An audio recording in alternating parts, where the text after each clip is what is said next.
আসসালামু আলাইকুম রহমতুল্লাহ। সম্মানিত কোয়েল পাখি খামারি ভাই বোন, প্রতি সময়ের মতো যেভাবে বিভিন্ন খামারে খামারে আমি গিয়ে পাখি দিয়ে আসি, আজকেও এক সম্মানিত ভাইয়ের এই জায়গায় আসছেন পাখি দেওয়ার জন্য। আমার পাশে যে ভাই দাঁড়িয়ে আছেন উনি একজন ডিলার, অর্থাৎ লেয়ার, ব্রয়লার, সোনালী, সেই সাথে ফিডেরও।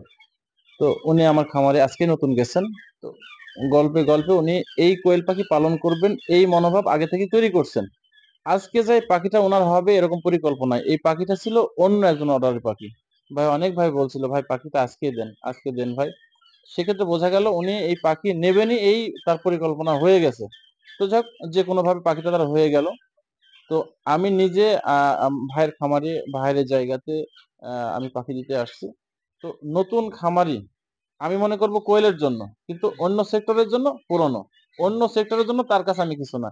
কিন্তু কোয়েল পাখি যেহেতু আমার এতটুকু হলেও জানার বিষয়টা আছে। তো এই কোয়েল খামারে, কারণ উনার সোনালীর ডিলার, ব্রয়লারের ডিলার, তারপরে আর কি ভাই, সোনালী লেয়ারের ডিলার, এত গুরুত্বপূর্ণ এই সেক্টরের, পোল্ট্রি সেক্টরের মধ্যে দিয়ে আবার এই কোয়েল পাখিতে কি জন্য উনি আসতে চাচ্ছিলেন এবং কি জন্য শখ করলেন, তার মুখ থেকে একটু আপনাদের উদ্দেশ্যে শুনবো। ভাই একটু কথা বলেন। আসসালামু আলাইকুম।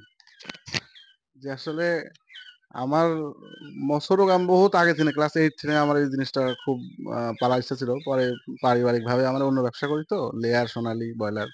তো এইগুলা কারণে আমি ওইগুলা করি নাই। আমার বাড়ি থেকে সময় পাইনি, এজন্য করতে পারি নাই। তো আজ ১ মাস ১.৫ মাস হচ্ছে আমি এই জিনিসটা করার খুব ইচ্ছা জাগছে এবং আ আমি আসলে মুনাফার জন্য করতে ইচ্ছা নাই যে এটা আমার করতেই হবে। আমার অন্য সাইড আছে, ব্যবসা আছে। তো আলহামদুলিল্লাহ এটা আমার দেখে খুব ভালো লাগছে। যে ডিম। তা আশা করা যায় যে আলহামদুলিল্লাহ আমি চেষ্টা করতেছি যে আশা করি পারবো। এই জিনিসটা এবং সফলভাবে উদ্যোক্তা হিসাবে করতে পারবো এবং দোয়া রাখবেন। আমার জন্য সবাই যেন দোয়া করবেন। আসসালামু আলাইকুম।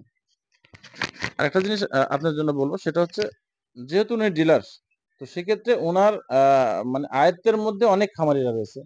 যে খামারিগুলা তার পরামর্শ অনুযায়ী তার ওই মুরগির ট্রিটমেন্ট, চিকিৎসা করে থাকে। কিন্তু এই কোয়েল পাখির বিষয়ে উনি আমাকে বলেছেন বাড়িতে আসার সময়, "ভাই, আমি মুরগির মধ্যে আমি ঠিক আছি, কিন্তু কোয়েলের মধ্যে আপনি। হ্যাঁ, হ্যাঁ। আমাকে সহযোগিতা করবেন।" অর্থাৎ চিকিৎসার বিষয়ে সব সহযোগিতা করবেন। এখানে আসছি, তারপরে উনি আমাকে বলতেছেন, "ভাই, এখন কি দিব? পরবর্তীতে কি দেব?" তো এই যে ইনি এত জানার পরেও উনি যেসব মেডিসিনের কথা জানে আমার ওরকম জ্ঞান নাই, জানা নাই। তারপরে উনি এই ব্যাপারে আমাকে জানতে চাচ্ছেন। এজন্য প্রত্যেকটি খামারিকে বলব, নতুন যারা খামারি করবেন অবশ্যই আপনাদের ১ম যেটা থাকতে হবে সেটা হচ্ছে আপনার মার্কেটিং আছে কিনা। তারপরে দেখতে হবে আপনি এই কোয়েল পাখি যে পালন করবেন, আপনার সাইডে অভিজ্ঞ খামারি, সেই সাথে ডাক্তারের সাথে আপনার যোগাযোগ আছে কিনা। যদি না থাকে, আপনি অবশ্যই ডাক্তারের সাথে পরামর্শ করে, অভিজ্ঞদের পরামর্শ করে আপনি আপনার পাখি পরিচালনা করবেন। তাহলে আপনার পাখি যখন ভালো থাকবে, আপনার মার্কেটিং যখন ঠিক থাকবে, আপনি ঠিক থাকবেন, খামার ভালো থাকবে, আপনি ঠিক থাকবেন, আপনি সামনের দিকে এগোনোর পথ একটা বের হয়ে যাবে। সবাই ভালো থাকবেন, সুস্থ থাকবেন। আসসালামু আলাইকুম।